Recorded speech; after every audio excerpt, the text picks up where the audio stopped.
Well, good morning, everyone, or maybe good afternoon or good evening, depending where you're joining us from. Welcome here to TLP Network and the Launch Pad. You are looking at a live view of the FAA permitting dashboard where we are awaiting an official update from the FAA on the status of the SpaceX Starship / Super Heavy launch vehicle program at SpaceX Boca Chica launch site in Cameron County, Texas. Now, a couple of hours ago, the permitting timetable was updated and had the environmental assessment checked off as complete, completing the last major requirement prior to the release of these results. Now, in the last hour, that timetable has been reverted back to what you are currently seeing on your screen. So we are expecting an update from the FAA in the next couple of hours. We've seen this happen before with them, that they update the website and then they took it away, and then they've updated it and taken it away, and then an update came. But we are expecting that today, June 13th, 2022, we will get an official statement from the FAA with the results of this almost year-long waiting process of them conducting the environmental review and permitting process on whether or not SpaceX will be allowed to launch their Starship Super Heavy launch vehicle from Boca Chica. Now, we'll be keeping this page updated frequently. It's refreshing every couple minutes here as we wait for an update. But once we have results, we will bring those results to you live on air here, read through them all, break them down, answer your guys' comments and questions as we await. The current time is 11:02 a.m. in Starbase, 12 p.m. On the East Coast. So we do have a few hours left in today's workday. We are expecting most likely something within the next couple of hours. We went live now because it's the top of the hour, and they generally seem to like to release stuff, on the kind of hour basis, but we hope to see these results. The Endangered Species Act's Constitution has been completed. Section 106 review completed. The Endangered Species Act's consultation has been completed, and the Magnus Stevenson Fishery Conservation has been completed. As you can see, those timelines beginning all the way back in the first half of 2021. Number of extensions, all of those gray lines that you see after the blue, those were extensions that were required for them to be completed. But this is it. We have not had any announcement of another delay like we've seen in the past, and we saw that website briefly updated to say environmental assessment complete. So we are expecting some sort of statement from the FAA here today. As always, if you guys have questions, you can send those in the chat, and we will be answering those live. Just make sure to tag us at the Launchpad, and we will answer those as we go from there. A good point from Rocket Launch today, it's worth noting, it is 4 out of 5 complete. The FAA website is serving a cache version due to the traffic. I'm sure their website is getting overloaded with viewers here. That's why we're doing it this way with a video, so you guys can stay up to date with what's happening on the website. We will be scrolling through and seeing updates as they come in on everything, so helps keep that website a little bit lighter and is a place that you can just hang out as a space community as we await the results of this FAA environmental assessment period. Other news that broke today regarding SpaceX and Starbase. SpaceX is now looking at what it would take to outfit Launch Complex 40 at NASA Kennedy Space Center to launch crews of astronauts, following one of a few contingency plans NASA is worried about should Starship launch from Pad 39A and actually have a failure.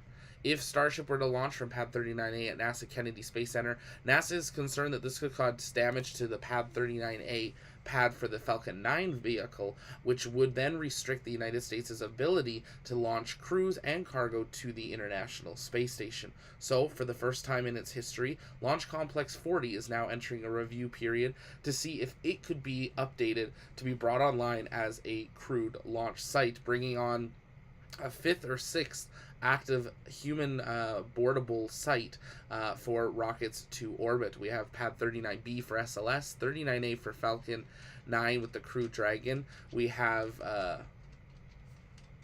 the ULA pad, we've got the Blue Origin pad, and we'll be seeing this one possibly come online. So SpaceX is now reviewing that. SpaceX has a longer lease on Slick 40, so this is something that they could do. And this is all part of the NASA Kennedy Space Center going through its master plan process of becoming a multi-user spaceport, separate from NASA just being one of many clients that use it. So we're going to be seeing more of this over the next couple of years at NASA Kennedy Space Center, where we see more and more commercial work happening. But if you're just joining us, welcome here to the launch pad. We are currently awaiting the results from the FAA on the SpaceX Starship Super Heavy Launch Vehicle program at SpaceX Boca Chica launch site review. The permitting timetable about a couple hours ago was updated to show that environmental assessment complete, but at this time that has been reset as they are showing their cached version, marking it as in progress. So we're waiting for an official update and hopefully an official statement with results on what came of this. Tens of thousands of people shared their opinions with the FAA on Starbase, including us. That's actually something you can go see online. We do have those all available on the FAA website. I wouldn't go look at them today because the sites are getting pretty overloaded, but they are there. You can go through and read each and every single email and who it was from on their opinions on the future of the FAA.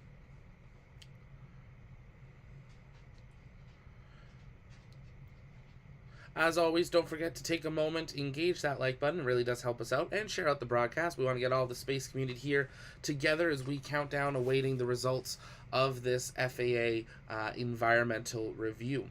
If you haven't yet, also follow us over on Twitter, TLPN_official. We'll be live tweeting updates there. And we are hanging out in the live comms over on our Discord.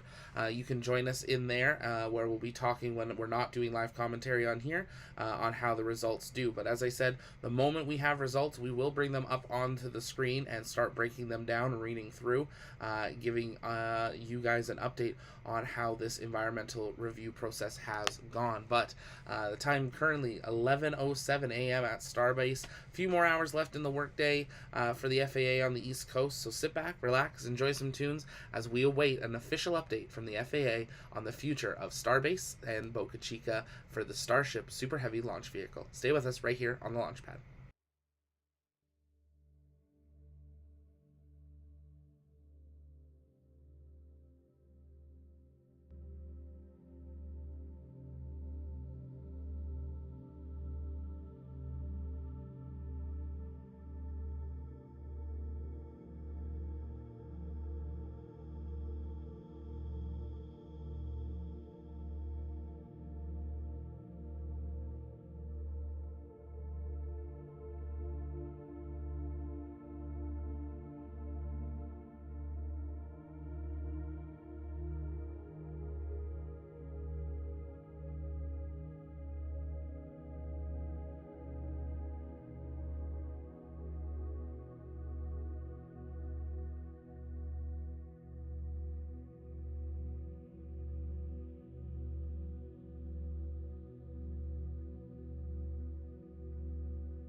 And if you're just joining us, welcome here to the launch pad. We have had an update from the FAA stating that they are going to release the results at 2 p.m. Eastern Time here today, or about an hour and 40 minutes from now. So great to hear from the FAA that there will be some information today. They are going to release those results, which means the environmental assessment has been completed. And they are going to be releasing that information here at 2 o'clock. We're going to be staying live until then, bringing you updates about what we're hearing, and if we can find anything out sooner than that. But as always, if you guys have questions, you can send those in the chat by tagging us at the launch pad as we wait for these results to come at 2 p.m. Eastern Time. Stay with us right here on the launch pad.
Well, good afternoon, everyone. If you're just joining us, we are waiting for the release of the FAA environmental review results. We're keeping an eye on the website on how everything is proceeding for today and what we can expect. Don't forget, take a moment, engage that like button, share out the broadcast. It really does help us out. We are expecting these results to get dropped in here in just a minute or two from now. And it looks like we do have results coming in. The FAA has determined that the proposed action would not result in significant environmental consequences and has issued a mitigated finding of no significant impact. Record of decision. The mitigated is available above. Required mitigation measures are listed throughout Chapter 3 of the final PEA.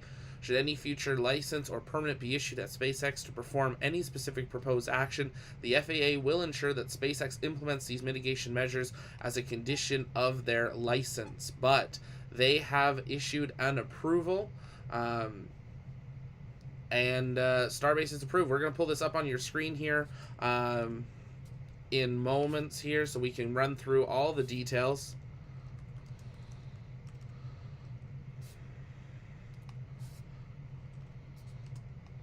But if you guys have questions about anything specific, drop those in the chat.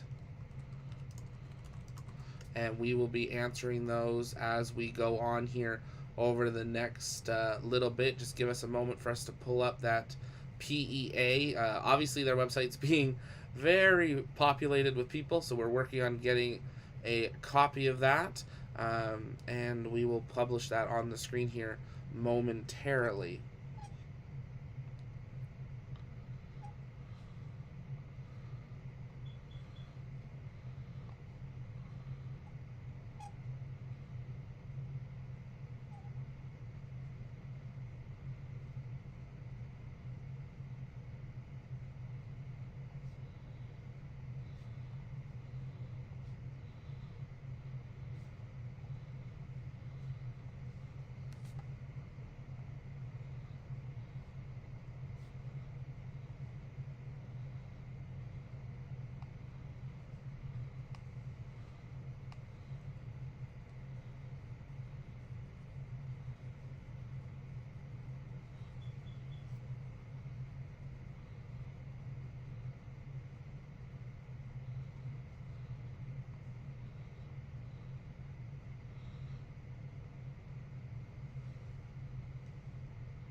And there we go. There is a copy of the executive summary from the FAA for the launch license. We're going to pull up a list of the other documents that have just been released here as well by the FAA on the status of this and what the mitigated responses will be. But FAA officially approves Starbase as a facility for SpaceX to launch their Starship launch vehicle. Here we go. Final pragmatic environmental assessment for the SpaceX Starship Super Heavy launch facility. On your screen now. This is just being published within the last couple of minutes through here. So we're going to run through this. Some of this is going to be obviously just jargon on everything that has happened within this, but if you guys have questions, drop those in the chat. Make sure to tag us and we'll be answering those as best as we can. And make sure you engage that subscribe button as well, because we will be down there for the first ever launch whenever that does happen. All of this review took place beginning September 17th, 2021, with a 45-day public period. They had over 17,000 public comments published, and all of those comments are now publicly available, and that closed on November 1st. Note that this PEA for the Starship Super Heavy program has been prepared by SpaceX under the supervision of the FAA, and the FAA has been obviously part of this whole process. There's a lot to this, so we're going to dive through the really important chunks of it on what's happening, proposed actions that SpaceX will have to perform during this advancement, but Starbase now being approved.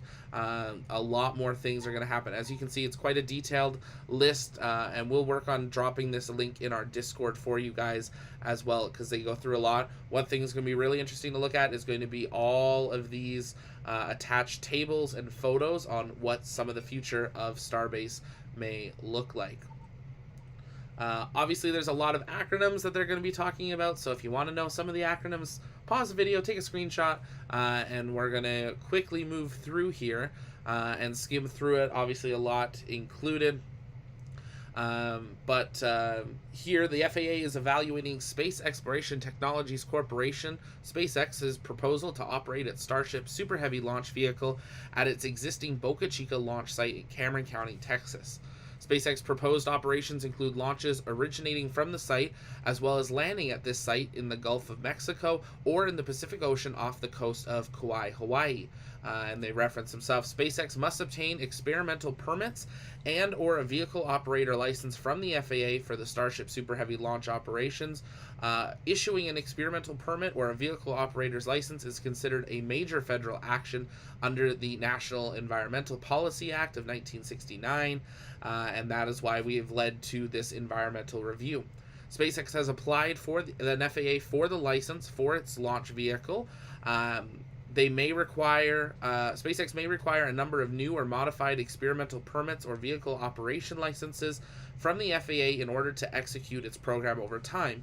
Thus, SpaceX has prepared this programmatic environmental assessment (PEA) under the supervision of the FAA, which evaluates the potential impact to the environment with all activities associated with SpaceX's Starship Super Heavy program. This document is general and broad, and that is what we're going to be running through here today. We know a lot of the background and the FAA, so we're going to skip through some of this to the more detailed actual parts of it on what's happening. A total of, here we go, so they were looking through some of the process as well early on, so in the beginning, 321 comments.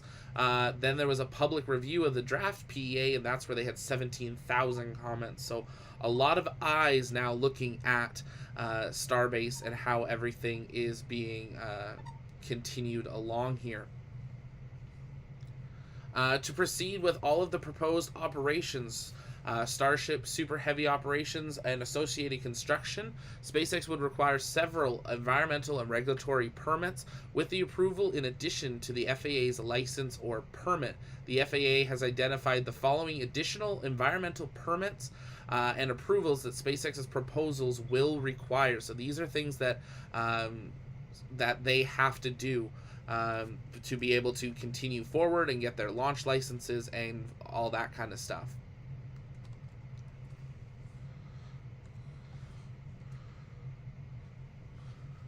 They are going to have to address air emissions from the system. That's part of the Texas Commission of Environmental Quality. This is going to include ground testing and making sure they're not exceeding thresholds. They're in accordance with the Section 7. The FAA conducted consultations with the local agencies and determination that the proposed action may affect but would not adversely affect any of the species listed or any of the critical habitat. That is a really key statement there. May affect but would not likely adversely affect. So there may be changes to the local region's environment because of the Starbase operations and the people and everything, but they have determined that that is not a great enough threat that it will permanently cause issues to that region. So that's one thing they'll move on, but they still have to be careful there. The fisheries, they're talking to them. In event of a launch failure involving a spread of debris and release of hazardous material like the liquid propellant, there could be an impact to the local fishery community. The FAA consulted with the NMFS regarding potential adverse effects of this, and they have agreed to implement a recommendation there, which they'll probably get into a little bit more, but they have acknowledged if a Starship fails over the Gulf, there's going to be an impact to the fish and stuff in the water. for it. Coastal zone management places an obligation on the FAA and SpaceX to ensure that they're within and not affecting the coastal zones. We're reading this all with you live, so bear with us as we skim through all the legal jargon here as we go through all of this. Yeah, so they just have to make sure that National Historical Preservation, the FAA determined the proposed actions would create an adverse effect on historical properties. This is really interesting. The FAA, Texas State Historical Preservation Officer, and SpaceX executed a Section 106 pragmatic agreement to resolve the adverse effects. We'll read more about that in a bit, but very interesting to hear that they do agree that Starship will affect a historical section there, and we'll have to read that. Obviously, they're going to have to dealing with the discharge of the water and everything, and the National Wildlife Refuge in the event of an anomaly that creates debris on the National Wildlife Refuge land or managed land. SpaceX would be required to obtain a special use permit on an emergency basis for cleanup activities. So when we saw SN11 and those fail, and we saw the debris over the dunes, SpaceX would have to make a call and get an emergency permit for all their crews to be able to go out, clean up, and restore any damages that have been implemented.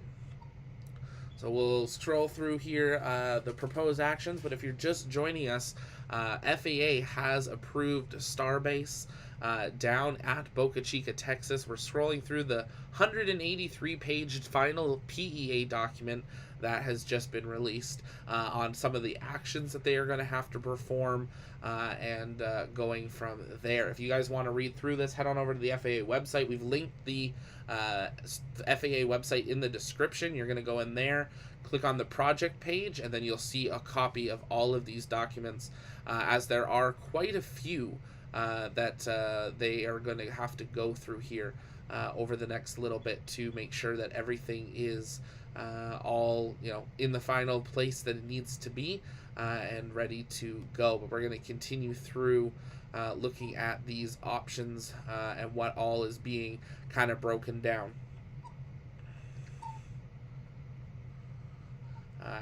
Here we go. Breakdown of all the tests that will be performed. So tests and launch operations. Starship suborbital launches, super heavy launches. Starship landing at the VLA on a floating platform in the Gulf of Mexico or Pacific Ocean, or expended into the Gulf of Mexico or the Pacific Ocean. Super heavy landing at the VLA or on a floating platform in the Gulf of Mexico or extended into the Gulf of Mexico. So there they are still talking about floating platforms for recovery. First time we've heard about that in quite a while. Obviously all the test tanks.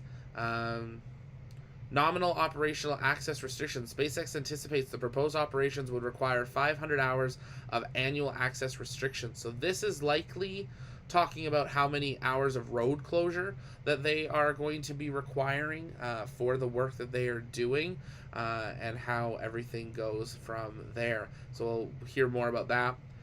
If anomaly occurs, cleanup would require up to 300 hours of annual access restriction. Now, so I guess they're going to say they want 300 hours in a year pre-approved, it sounds like, within that for cleanup should they need to. Related infrastructure construction. Launch pad B and commodities, approximately 15 more vertical tanks. They are talking about building launch pad tower B and an additional landing pad. They're also talking about integration towers and everything. Now, also extending into, they want to expand their solar farm, and they want to build onto Highway 4 pull-offs. These pull-offs are going to be, so when they're rolling out a vehicle, instead of having to fully close the road, they can roll a Starship, 500 meters, pull it off, let the traffic go, and then go again. So it's not as big of an impact or a full road closure. But Pad B coming back and being confirmed there again on something that they are going to be working on building here in probably the near future now that they are approved. Keep in mind, the launch tower, the orbital tank farm, all of that was not approved until now. Going through, obviously, we all know where Boca Chica is. We know where the launch site is. Oh, VLA, Vertical Launch Area. Okay. And their Launch and Landing Control Center, launch vehicles. Okay, here we go. Operation and the proposed annual operation: Starship static fire engine tests, limited to daytime. They are maximum 150 seconds. Super heavy static fire engine tests are limited to 135 seconds. The suborbital Starship launches are going to be limited to 5. Super heavy launch limited to 5. Starship landings limited to 10, and super heavy landings limited to 5. Those can all perform day or night. They obviously remarks here that they are going to be shifting into this orbital launch campaign. SpaceX says they will conduct most of their launches between the hours of 7 a.m. and 7 p.m. However, there could be launch delays due to unforeseen issues with the launch vehicle and weather conditions, or certain missions require launching at a specific time for orbital position. For conservative purposes, the assessment assumes 20% of annual operations involving engine ignition will occur at night. The difference in the operations during nighttime launch versus the daytime launch would be SpaceX requiring brighter spotlighting for short durations while illuminating the launch vehicle on the pad. These spotlights are metal halide. So talking about they would prefer to do daytime testing, but nighttime will be approved for when needed, and they will do some lights. They need to be able to work 24/7. White lighting needed to pursue. Yeah, so they're talking about the type of lighting they'll need at the facility. SpaceX plans a portable sound detection and ranging device to collect weather data for launches and landings. This will send out small pulses to collect data. That's going to be near the solar farm.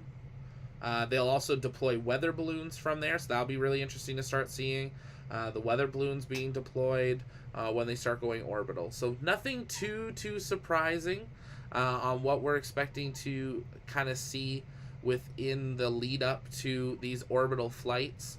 SpaceX, saying they're going to perform their static fires,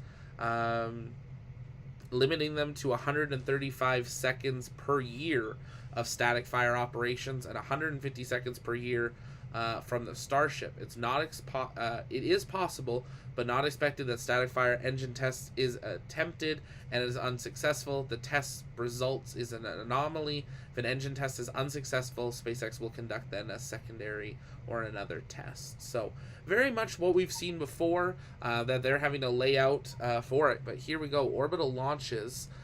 This is where we're going to have a lot, hopefully, of information. They will be allowed up to 5 Starship Super Heavy orbital launches per year from the Boca Chica launch site.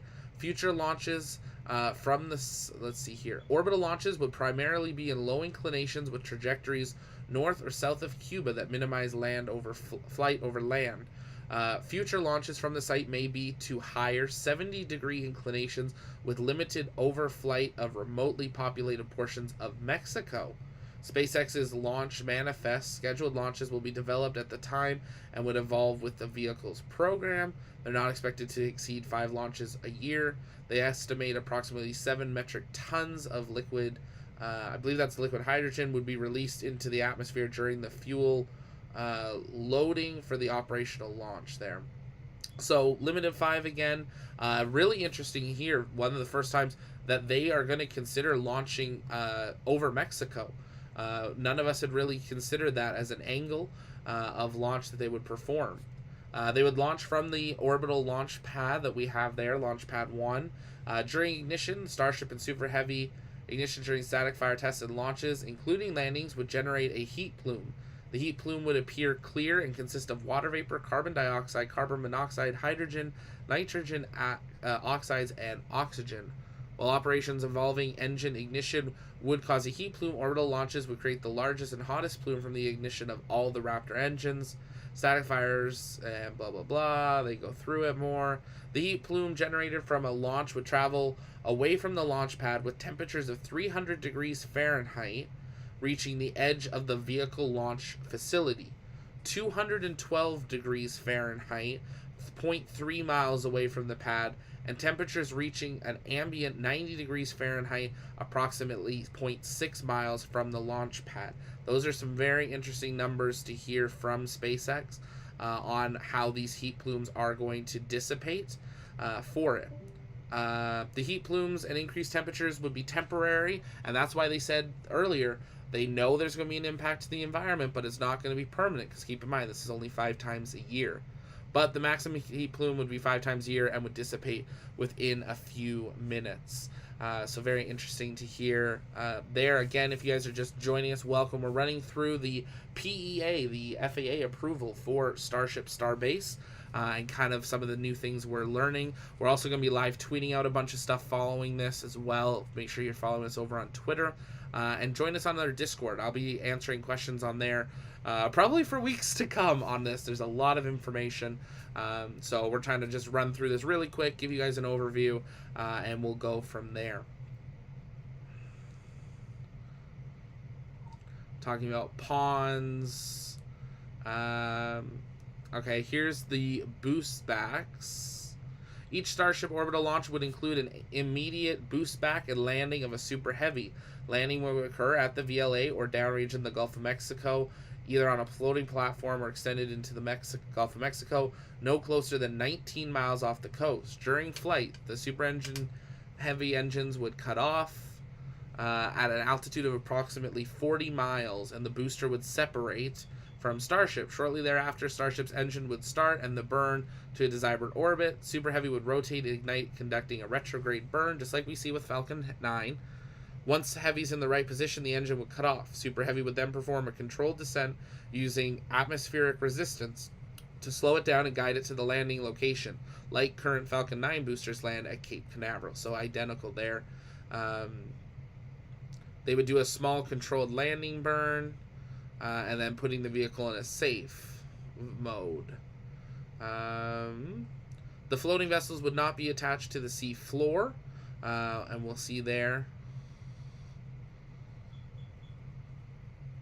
If they land on a downrange in the Gulf of Mexico on a floating platform, Super Heavy would be delivered by barge to the port of Brownsville and transported the remaining distance over the roadways via a floating platform. But the platform it lands on would not be attached to the sea floor. So lots of details in here, and just some of the operational information on how things that will happen. Skimming through it here, talking about sonic booms, how that will all perform, how they'll transfer.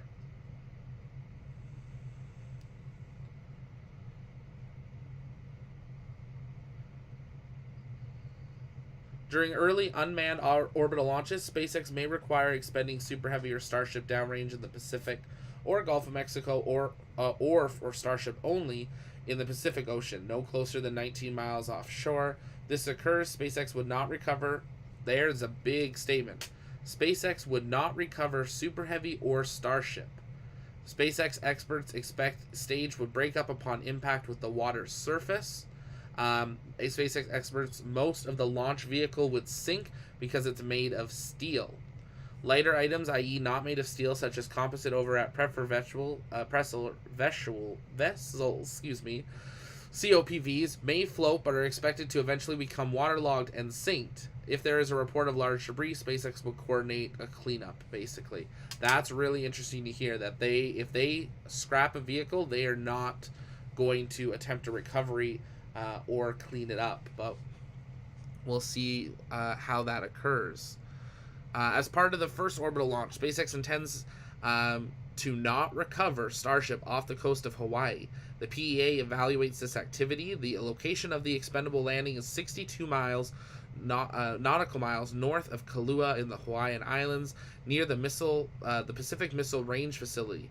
While SpaceX does not anticipate the debris expending Starship in the water would remain afloat, personnel will do a routine notification and procedures to manage any debris, and we'll see some appendixes about that a little bit later. So very interesting kind of to hear how that will go. Talking talking about road closures and how that will all perform similar to how everything's being run currently for the road closures. FAA, and the FAA, as it's even mentioned here, they do not have a role in approving road or beach restrictions. That is with the Cameron County office, so that is separate, but it's listed in here on what they're doing. If someone, if another agency needs to get in there for some reason, they can talk to SpaceX about it. SpaceX proposes to limit public access at 4 predefined checkpoints on Highway 4 to ensure unauthorized persons remain out of the flight hazard. These are similar to checkpoints established in the 2014 with 2 checkpoints. The 2014 included 2 checkpoints, a soft checkpoint located near the U.S. Custom Border checkpoint and a hard checkpoint located near the LLCC. That's the building facility, I believe. SpaceX is proposing a 3rd checkpoint at Macy's Way and a 4th checkpoint at Richardson Avenue between these 2 checkpoints. So we'll pull up a map and tweet that out on where those spots will be, on how this will perform. Most of this is going to be for like the orbital launches, that they're going to have to be concerned on how close people are able to get to it, and making sure they have those cleared areas. They talk about who will get to what access.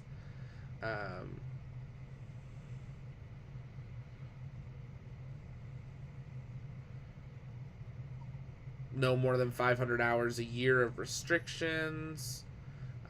There can be no restrictions on the following holidays, so that's good to hear that like they are going to respect all the holidays there. Where any holiday falls annually on a Monday or Friday, no weekend access restrictions as defined shall be permitted. Where any holidays does not fall annually on a Monday or Friday, but falls on a Monday or Friday in a particular year. Yeah, so they're just not going to do restrictions on those days, or for like Thanksgiving, the Sunday immediately following, things like that. Road restrictions for weekends start at 6 a.m. So this runs through kind of similar operations to what we're already seeing. Road restrictions will request at least 48 hours prior to the start of it. So they will be publicized more than 24 hours prior on the restrictions. So we shall be able to hear more about that. The only time that would change is if there was an anomaly that we would see a difference. Okay, there's the map on where the checkpoints are. So the blast danger region, this is really interesting to see where everything's going to be set and going. But that blast danger area is there. That's that 0.6 of a mile. The hard checkpoint where no one gets through. Then they have the yellow region is SpaceX personnel only. That's really interesting to see. The public hard checkpoint is the first one, and then there's like the other checkpoints along the way. Really interesting to see here also is where the Rio Grande Valley comes through on that right below that path here. So it'll be interesting to see how this impacts, because I know there are a number of people that have land within this yellow region that were planning on being possibly at it for launches, and it looks like they may be out of luck, that they will be forced out during those launch operations. They're going to talk a bunch here about airspace closures, personnel, anomalies, construction, and how everything is performing. Talking about just some of the positioning. We've seen some of these images before. Updated map on where they're going to build their second tower. This is the breakdown. This is where they're going to put their pull-offs on the roadway. So they're going to be installing a few of those. They're going to extend their solar array here. And we'll see what happens. SpaceX is proposing constructing 2 permanent integration towers to integrate the Starship Super Heavy launch vehicle. Each tower would be 480 feet tall and 10-foot lightning rod on the top. So these are the towers we're already seeing. SpaceX would construct these are secondary towers. SpaceX would construct one integration tower adjacent to Pad A and another adjacent to Pad B. The launch vehicle would integrate vertically on the launch pad. Super Heavy would be mated to the launch mount, followed by Starship, the Super Heavy. So it looks like we'll have some images here, but they are going to build possibly secondary towers. This will be interesting. The crane would stay up most of the time and would be lowered during launches. So it looks like they're going to keep that crane operation until those integration towers are actually... well, unless they're talking about those as the integration. Well, see, this is odd, because they're talking about those in integration towers, but then they're talking about building them separate to the pads. Maybe they were trying to refer that the launch mount is a separate vehicle. So that's interesting. Just interesting terminology that they're using. So they're talking about these same towers. Keep in mind, none of this stuff that we've seen built yet was approved. So this is what's approving that. So some of this language, we're like, yeah, we already know it because they've already built it. But now it's actually being approved there. So yeah, that's what they're talking about, is the integration tower itself, not a secondary tower that's being built. We're reading this for the first time along with you guys, so bear with me here. A lot of legalese on the screen here. They're going to build their payload processing facilities.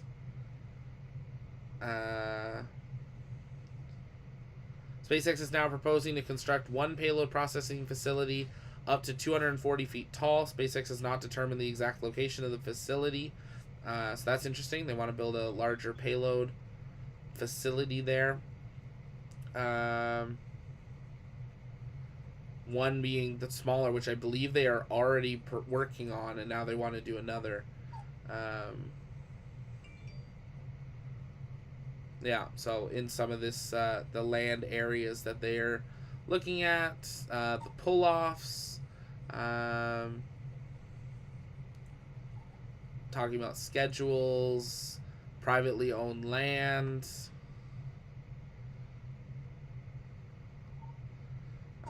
They go through a bunch of just basic terminology that we would already know, so we don't want to run through all that too detailed. Run through a bunch of the environmental air quality, so talking about how much they can release and how often of their different types of the air that would be used around the launch facility. So they want to make sure that they're able to stay within those. Andy, I agree. It feels like Christmas. It's a lot of information. It's like a fire hose, but this is kind of what we were expecting to have come out. Talking about cities where they're watching, I find it really funny. There's no point for Harlingen or for South Padre or Port Isabel on this map. But that's an interesting choice. Talking about consequences and construction.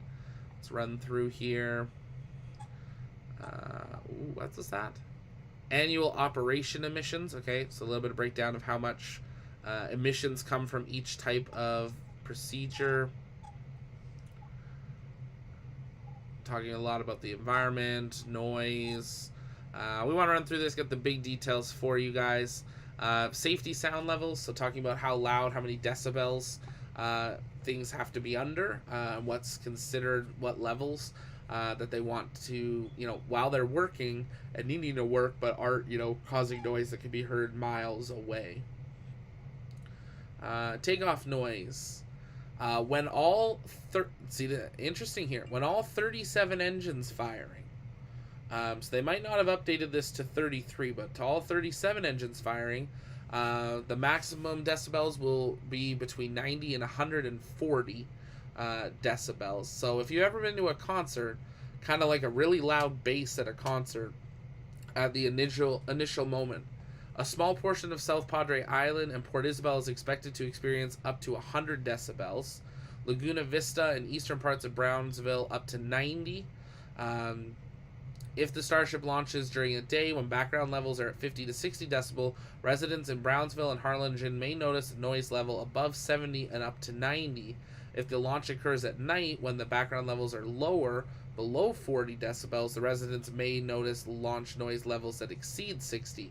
Also depending on how the wind and breezes are performing there. So you are going to hear this all around, no matter what. You're going to really hear a lot of it. They're talking about the levels of decibels when damage occurs. So they said 140 for it. 140 at the base is saying reasonable threshold to prevent glass and plaster damage for it. Secondary vibrations can occur at about 120 decibels. So they're not up into the damage region of stuff, and especially not into the cities where they're under 120.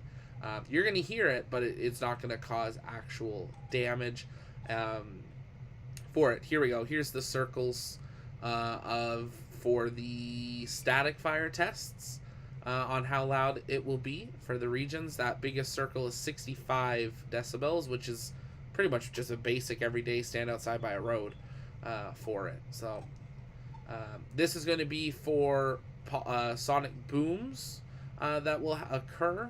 Again, that bigger perimeter, 65 decibels. It's angled this way because that's where it's going to be coming in from. So that does shape that sound that occurs. Scroll through here quickly, see if there's one for launches. Doesn't look like it. Talking about lighting emissions and mitigation and all that. Again, lots of legalese in this documentation on how things will go.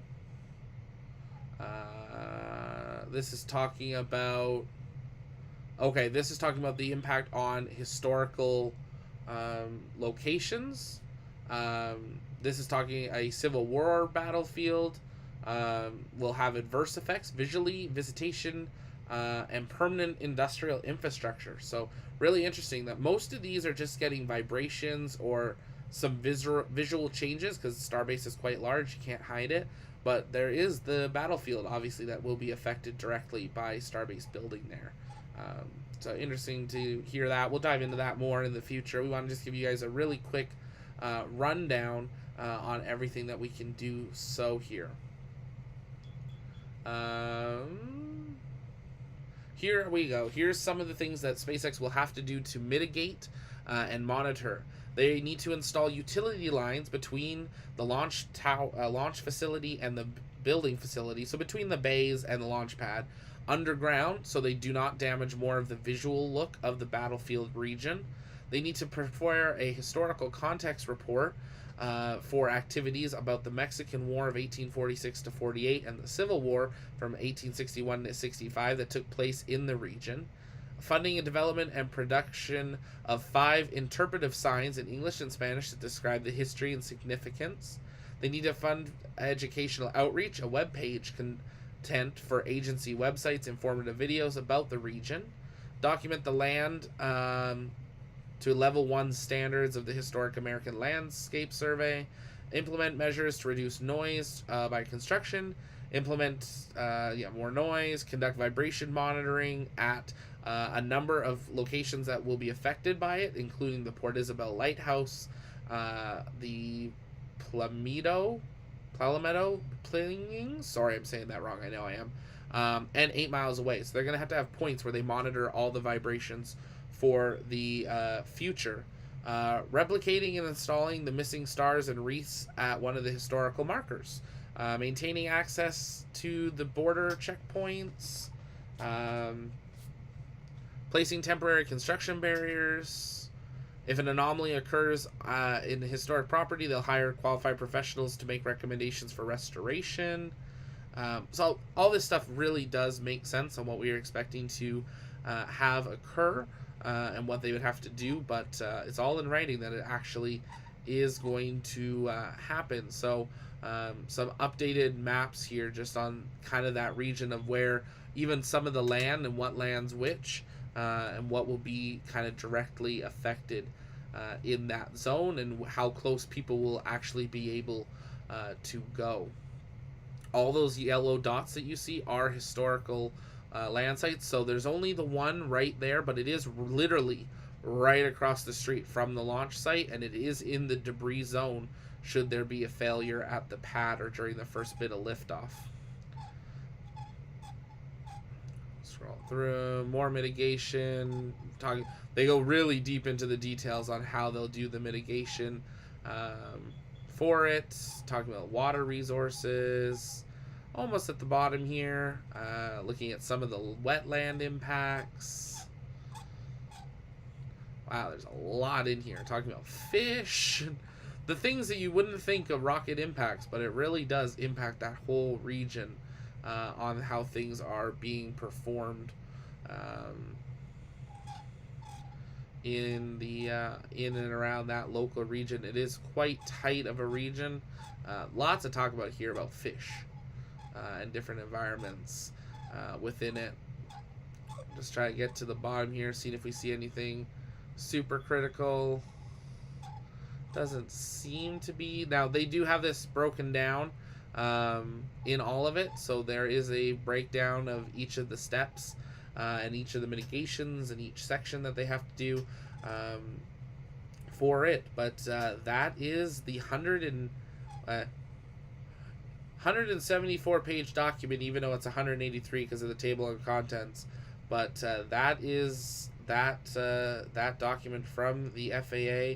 Officially released, the PEA actually created by SpaceX for it. That was a really quick overview. I know we didn't do that anywhere near justice. There's a lot of information in there, drinking from a fire hose. But long story short, the FAA has approved the Starship launch site if SpaceX performs about 20 required mitigation and effect protocols and steps. Most of those are ongoing things that they will have to do for the region, but they are approved there. Now, we say they're approved for the FAA, for the environmental review. This does not mean they get a launch license. Yes, squeaky mouse roll. I know, I need a new mouse. Sorry if that was loud. This does not mean they get their launch license. They are not able to launch yet. Generally speaking, once you get an environmental review, you're talking at least a month to be able to get your launch license. Now, we're going to have to see how long that actually takes. There are other things they have to do that are in here for mitigation, so we could see a further delay. But yeah, we want to hear from you guys before we wrap up for the day. And I'll be jumping over onto our Discord following this, so if you guys have questions, we're going to dive into it a bit deeper as we hear about this. And I'm sure, Space Twitter is going crazy, breaking this all down. So lots of information will be coming out there. Make sure to follow us over on our Twitter as well. We'll be tweeting a bunch as well. But if you guys have questions, is there anything that I talked about in that really quick overview that you want to know more about, you want us to look up, and that kind of, or maybe something that, really shocked you or was surprising that was included? Take a moment, let it know in the chat, and you guys tag us at the Launchpad so we can see that in your message, and we'll be reading those out. Make sure you send in those questions. We'll answer those as we wrap up here. But if you're just joining us, the final pragmatic environmental assessment has come out, and the FAA has given approval to Starbase. So, for all of us that were waiting and saying the FAA is delaying Starship, it's no longer on the FAA. It's now on SpaceX and conducting everything they said they'll do and getting Starship actually ready and then actually getting a launch license. Billy saying, I thought Texas was the state that didn't have so much red tape. Seems like this has already gone on long enough. So most of this is federal stuff. There is quite a bit of local stuff because it's a historical site, it's a wildlife site, it's a nature reserve. There's a lot of things similar to Kennedy that because of that there is more red tape. So that's what's there. But interesting, great point. Texas does have normally less red tape, but because of all the environmental impacts, that's why this took longer. Eric says, still must make individual applications for every single vehicle and testing, 30 to 60 days between each. As for the launch, that still has a serious hurdle. Yeah, I agree. Yeah, they do have to do stuff there. Thomas, yes. So Thomas, in the description, we have a link to the FAA website. You're going to click that. Click the link to the program page, and then it's on there. I'll also drop it over in our Discord as well for it. RWB asking, how long do you estimate it'll take SpaceX to launch after they receive their launch license? They've been essentially ready since last August. Actually, not true. Believe it or not, the launch facility has not been ready to launch for a while. I was down there in September and then down there again in February, thanks to Elon again for the invite down there for the stacking events. But they were not ready to launch. Now, could we have seen Booster 4 Ship 20 perform some sort of launch test? Yes. But they were not, the tank farm wasn't tested, the water deluge wasn't tested, the barriers weren't fully built. There was a lot of stuff still not done, and they're still working on it. There's still a lot of tests to perform. You also have to static fire all these engines and everything with it. So it'll be interesting to see how that performs. I kind of have a gut feeling September is going to be the earliest we're going to see a launch. It seems like Elon would still love to get kind of 2 launches or so in this year for testing based on some of the interviews and stuff he's done. But we'll have to wait and see. There's a lot more still to come. We still have to get that launch license. But yeah, I think with that, we're going to wrap it up. I know that was a fire hose of information. Thank you, Widow, for dropping that Discord link in there. Jump in there. I'm going to jump over in live comms. I know we got Heather and Kevin, and we got Jeebus, and we got Tim, and Widow hanging in there. And I'll be jumping back into live comms and answering questions in there and diving through more of this paperwork of the legalese from the FAA. But long story short, the FAA has given approval for the Starship launch site if SpaceX does a bunch of things.